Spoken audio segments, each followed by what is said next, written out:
Buenos días, tardes o noches, dependiendo de la hora en que estén presenciando este video. Doctora Claudia Patricia Salcedo de Patarroyo, compañeros de la facultad y audiencia en general que esté observando este video, sean bienvenidos a nuestra galería jurídica.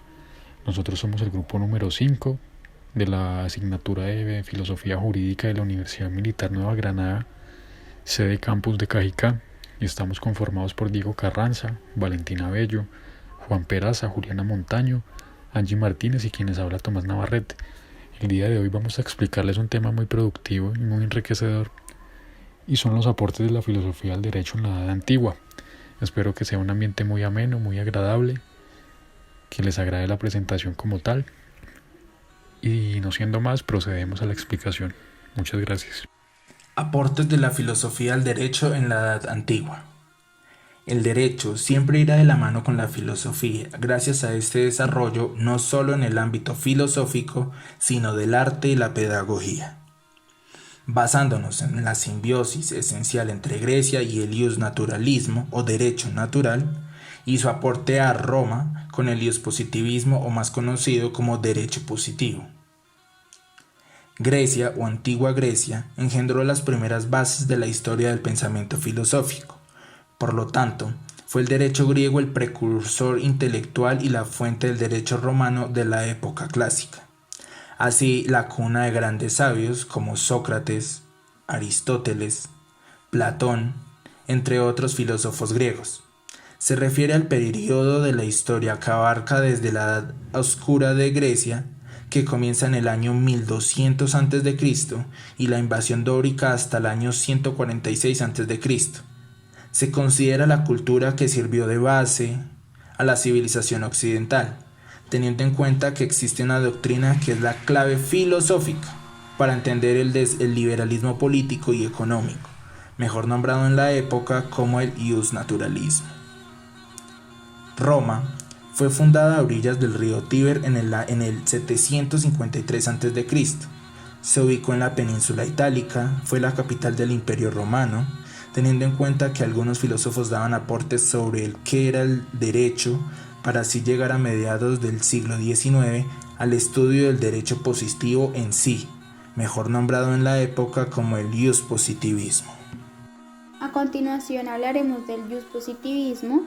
Esta es una corriente filosófica que separa el derecho de la moral. En esta corriente no existe vínculo entre estas dos y funda su validez únicamente en reglas y procedimientos establecidos por el Estado. Bueno, y por este lado tenemos el naturalismo, que es una doctrina ética y jurídica que postula la existencia de los derechos fundamentados en la naturaleza humana. Del naturalismo clásico se desprende el naturalismo filosófico, en donde se generan las teorías sobre la justicia de grandes pensadores como Sócrates, Platón y Aristóteles, quienes buscan el bienestar general de la sociedad. Esta se compone de diversas teorías jurídicas y apoya la idea de que existe una serie de derechos que son propios del ser humano y están establecidos como un orden social que se relacionan con la ética y con la moral.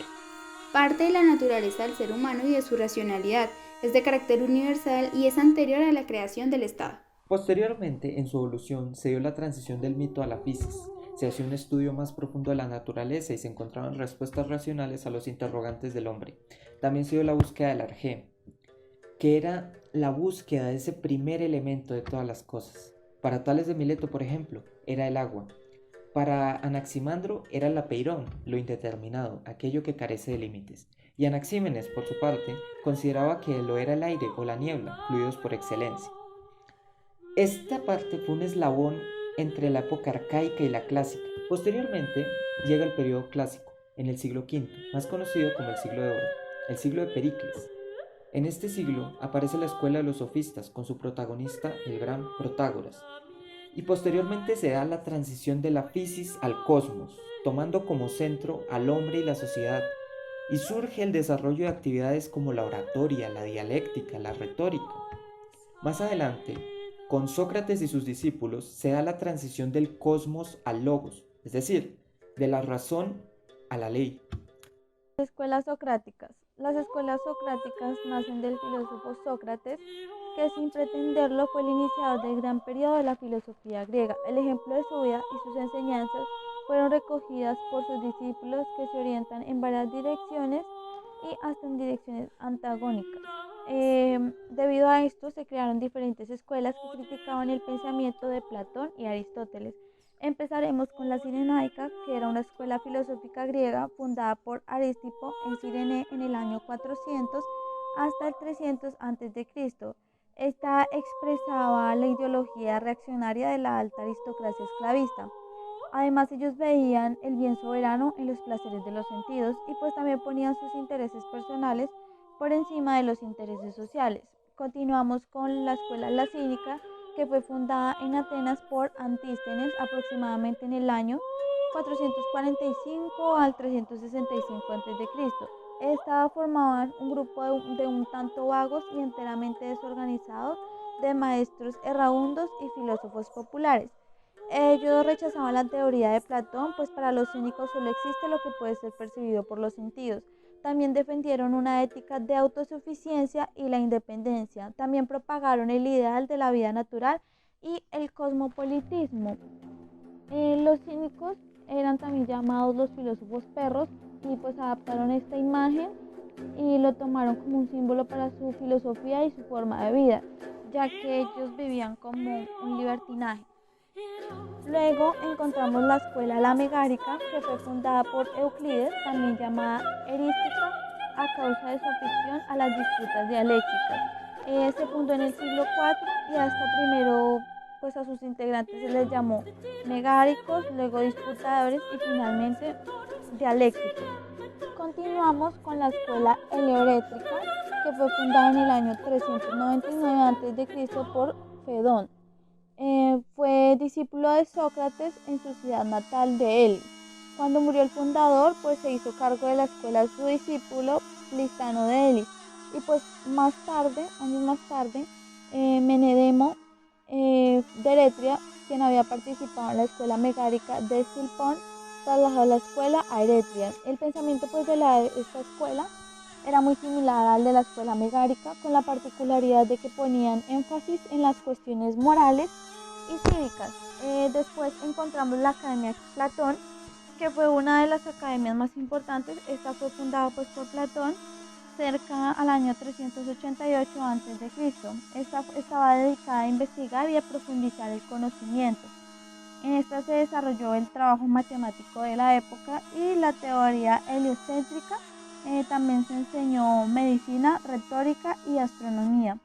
Y encontramos la otra escuela, que es el Liceo.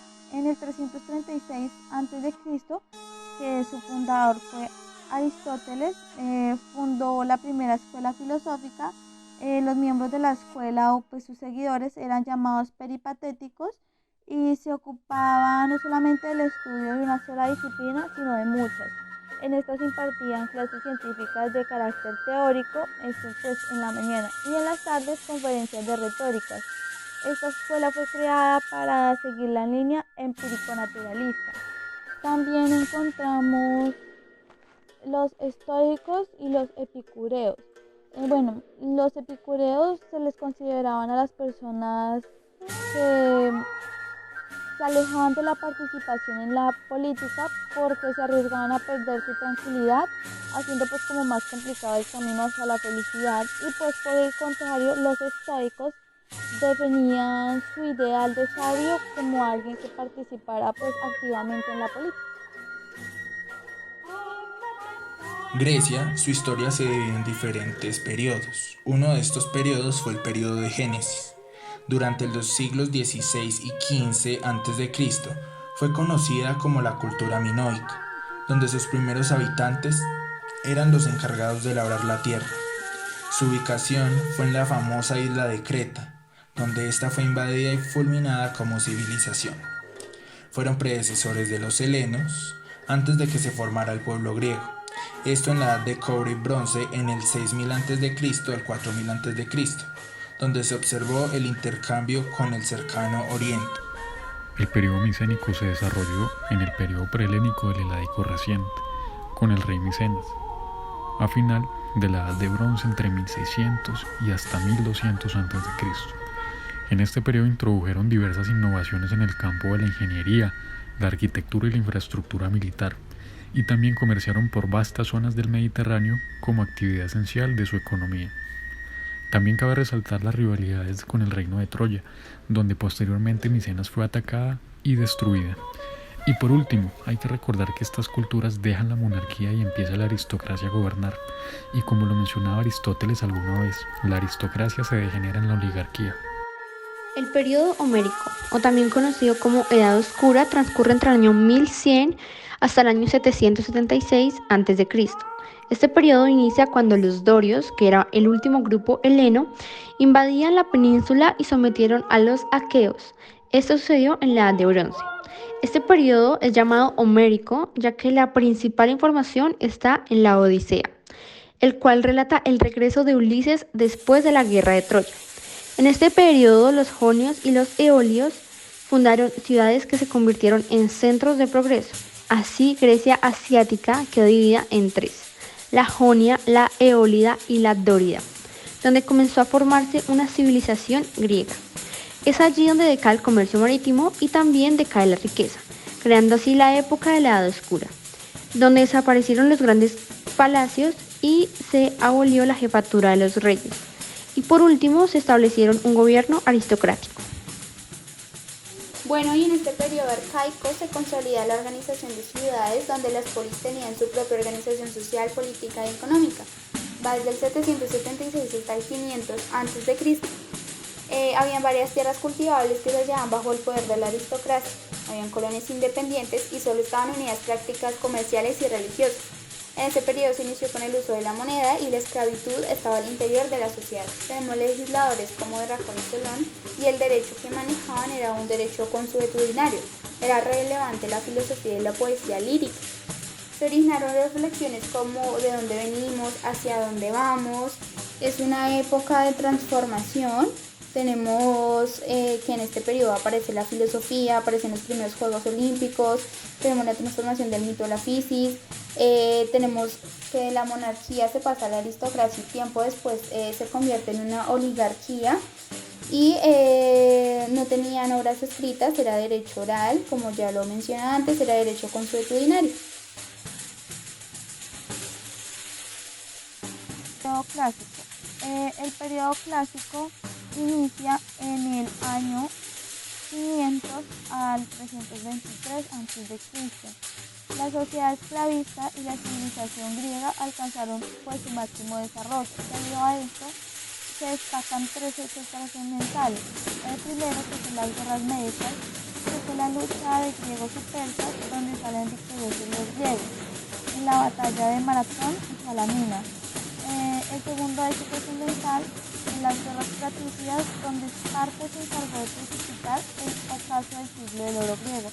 Medio siglo después de esto pasa el tercer hecho trascendental, que es la guerra del Peloponeso, que fue en el año 460 al 704 a.C., que fue una guerra de extrema crueldad que se dividió en dos extremos opuestos. El primero, la democracia ateniense, y el segundo, la monarquía militar espartana.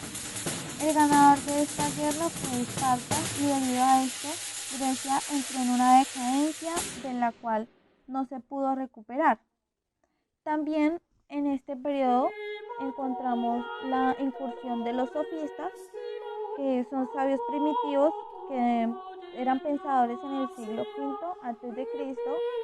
Ellos enseñaban la retórica, que era el arte de hablar bien, y la erística, que era el arte de persuadir y convencer. El objetivo de los sofistas era darle formación a jóvenes, y esa información era necesaria para dedicarse a la política. Ellos tenían ciertas características, entre ellas está la primera, que es que cobraban por la enseñanza de sus saberes y el acceso a la verdad. La segunda era que poseían un saber enciclopédico y empleaban el debate como método de enseñanza. El tercero era que ellos tenían un cometido primordial, que era la persuasión del otro mediante argumentos lógicos. Y por último encontramos que eran críticos de la tradición religiosa griega. Dentro de los principales sofistas encontramos a Protágoras de Abdera, que pues fue uno de los principales sofistas del siglo V. Era un pensador viajero y maestro de la retórica que deambulaba por Grecia cobrando pues elevadas tarifas para enseñar el correcto uso de las palabras, que era conocido como ortoepeia. Fue el único sofista respetado por Platón y por Aristóteles. Continuamos con Gorgias de Leontinos. Fue discípulo de Empédocles y conocedor del pensamiento de Zenón de Elea y de Parménides. Gorgias fue otro de los grandes sofistas griegos, respetado como filósofo incluso por sus detractores. Algunos le atribuyen pues el rol de padre oratorio y fundador de la epidíctica. También encontramos a Pródico de Zeus, que fue un sofista de las primeras generaciones y contemporáneo de Sócrates, y sus enseñanzas se centraban en la gramática y la retórica. Ninguna de sus obras sobrevivió el tiempo, pero existen numerosas referencias en obras de otros autores.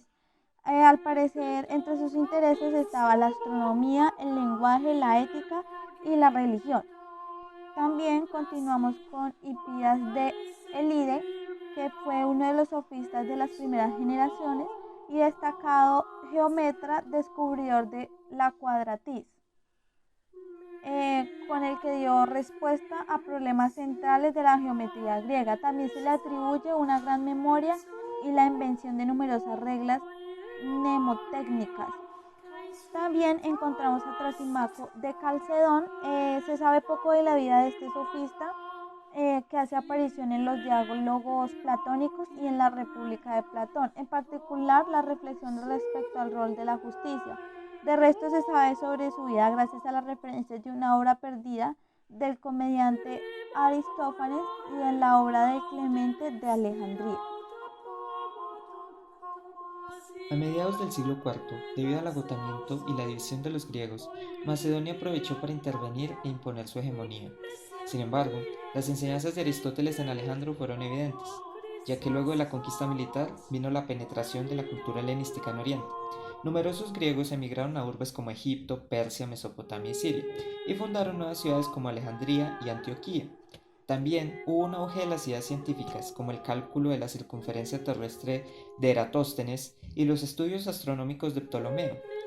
Tenemos un cambio admirable de la Grecia del periodo oscuro a una con costumbres muchísimo más. Durante este periodo se dieron dos movimientos: el estoicismo, que es una escuela filosófica fundada por Zenón de Sitio en el 301 a.C. Su doctrina filosófica estaba basada en el dominio y control de los hechos, cosas y pasiones que perturban la vida, valiéndose de la valentía y la razón del carácter personal. El epicureísmo, por su lado, es un movimiento que abarca la búsqueda de una vida feliz mediante la búsqueda inteligente de placeres, la ataraxia y las amistades entre sus correligionarios. Fue enseñada por Epicuro de Samos, filósofo griego del siglo IV a.C. Remontándonos a Grecia nuevamente, surge un periodo de transición de leyes muy importante, con influencia en Roma y en todo el mundo, durante los siglos VIII, VII y VI a.C. Principalmente y comenzando en el siglo VIII a.C., sobre el periodo arcaico en Esparta, se decretaron las leyes de Licurgo, que establecían un estado comunal y militarista. Era más conocida como la Constitución de Esparta. A finales del siglo VII posteriormente, el derecho oral ya no pudo darle solución a los problemas sociales y económicos, así que se abre paso a una necesidad de una codificación de normas jurídicas y pues así por ende quitarle poderes a los dominantes. Así que Grecia optó por la dictadura, casi tiranía de Dracón, hacia el año 622, donde se decretan estas leyes, siendo así el primer ordenamiento escrito y por ende el primer paso para un gobierno democrático. Gracias a esto se da la transición de la ley oral a la ley escrita, o como mejor se conoce, como el derecho consuetudinario al derecho positivo. Esto fue una solución que dio el derecho y que posteriormente fue criticado por su severidad, ya que se decretaba la pena de muerte a quien desobedeciera estas leyes. Posteriormente fueron sustituidas por el Código de Solón, hacia el año 594, donde se publicaron estas leyes, caracterizadas por una gran variedad de reformas agrícolas y nuevas políticas económicas que amparaban a los agricultores, como también la abolición de la esclavitud por deudas, la libertad sexual, entre otras. Estas leyes o este código, ya con menos severidad, como la pena de muerte solo para el homicidio y optando por la creación de otras sanciones como multas, confiscaciones y trabajos forzosos, tuvieron influencia en Roma y en todo el mundo, tanto así que en Roma los plebeyos en su lucha por la igualdad le exigieron a los patricios su estudio y asimismo tenerlas en cuenta para su aplicación.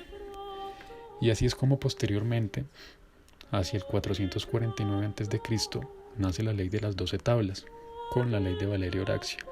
El propósito en general y común que tenía esta transición de leyes fue el poder pasar de las costumbres de un derecho consuetudinario a un derecho escrito, público y positivo.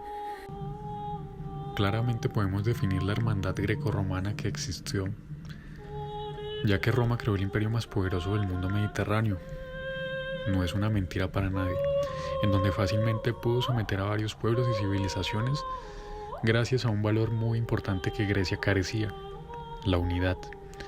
Indudablemente, en los triunfos y logros de Roma siempre estuvo Grecia, aportando sabiduría, inteligencia, derecho y sobre todo, algo muy importante que hizo que triunfara el mundo romano, el mundo griego y toda la cultura occidental en el aspecto social, filosófico, sabio y jurídico, el orden. Roma. Su historia se vivió en diferentes periodos. Uno de estos fue el periodo de Génesis. Este periodo, visto desde la mitología, existe una leyenda de la fundación de Roma por Rómulo y por Remo. Este conjunto de aldeas se convirtió en ciudad-estado cuando se unieron con los estados. En este periodo también nació la historia de la civilización romana, donde según el jurista italiano Antonio Guarino, expresa que comenzó con las tribus más antiguas, como las Ramnes, las Titíes y Lúceres, estas tres las más importantes, y se desarrolló cuando varias tribus de origen primero latino y luego sabino fundaron aldeas en las 7 colinas en el Latium, en la llanura del Lacio, al lado izquierdo del famoso río Tíber, que como ya sabemos es el tercer río más largo de Italia. Este periodo a mediados del siglo VIII a.C. El periodo preclásico abarca desde la mitad del siglo IV a.C. En este periodo, el núcleo de la civilización romana se construyó con la compacta solidaridad de intereses, sentimientos y acciones de los ciudadanos romanos, que fue la cualidad y marco formal de pertenencia al Estado romano, todo caracterizado por una especie única e inconfundible de organización política, la nación. Se dejó atrás la concepción de civitas, ciudadanía, y se adoptó la res publica o cosa pública. Se vincula a los conceptos de sector público y Estado, y los de bien común y procomún. Esta era tiene 3 fases: asentamiento, apogeo y crisis de la República Romana. El periodo clásico. Este periodo parte desde finales del siglo I a.C. hasta finales del siglo III después de Cristo. Este periodo comenzó el 13 de enero del año 27 a.C., cuando Octaviano recibió poderes extraordinarios. Se caracterizó por la expansión mundial de Roma y además de esto también logró imprimir el marco de su civilización a los pueblos sometidos, romantizándolos progresivamente. Esta civilización romana se convirtió en una clase de denominador común, genérico y formal de varias civilizaciones antiguas. A partir de Octaviano se consideró necesario la institución extraordinaria de un princeps civitatis, el cual iba a garantizar el orden interno y la paz romana en las provincias. Pero después de un tiempo se observó el debilitamiento y la decadencia, siendo así que Roma terminó por empobrecerse de todo elemento vital. Y tras varios intentos de volver a la normalidad, nació la universalidad, que la civilización romana asumió en 3 fases. La fase augustea, la cual reorganizó unitariamente el imperio romano y solidificó el sistema imperial.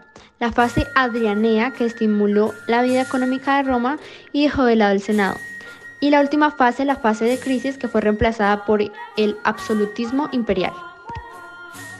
Bueno, y por último tenemos el periodo postclásico que va desde finales del siglo III después de Cristo hasta finales del siglo VI después de Cristo. Este es el periodo de la decadencia y divisiones, un periodo absolutista que se dividió en 3 fases.